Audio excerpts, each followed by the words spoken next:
అందరూ ఎలా ఉన్నారు? బాగున్నారు కదా? సో ఫ్రెండ్స్, ఇవాళ నేను ఫతేనగర్లో ఉన్న సంతోష్ మాత టెంపుల్కి వచ్చాను. అమ్మవారిని చూడండి. అండ్ ఇక్కడ బోనాలు సెలబ్రేషన్ అవుతున్నాయి. ఆ వీడియో కూడా నేను మీకు క్యాప్చర్ చేస్తాను. కల్చరల్ అంటే మన ట్రైబల్ నృత్యం, అమ్మవారు ఎంత దీప్యంగా ఉన్నారో చూడండి. సో ఫస్ట్ అమ్మవారి దర్శనం చేద్దాము. శ్రీ సంతోషి మాత ఫతేనగర్ పైప్ లైన్ రోడ్లో ఉన్నారు ఈ అమ్మవారు. అండ్ అయ్యప్ప స్వామి, నవగ్రహాలు, విఘ్నేశ్వర స్వామి, నాగదేవత ఉన్నారు ఇక్కడ. సో స్పెషల్లీ బోనాలు, పలహార యాత్ర అవుతుంది. So let's go and watch that.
Fatehnagar పలహార బండి ఫెస్టివల్ ఊరేగింపు చాలా చాలా చాలా బాగా జరిగింది. ఫర్ ద ఫస్ట్ టైం నేను ఇట్లాంటి ఎక్స్పీరియన్స్ అయ్యాను.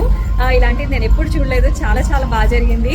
అమ్మవారు ఎంత క్యూట్గా రెడీ చేశారో అవన్నీ నేను ఈ వీడియోలో వేశాను. నేనంతా ట్యాగ్ చేసి మీ అందరికీ పంపిస్తాను. సో ఆ అమ్మవారి అనుగ్రహం ప్రతి ఒక్కళ్ళకి ఉండాలనేసి మనస్ఫూర్తిగా కోరుతున్నాను.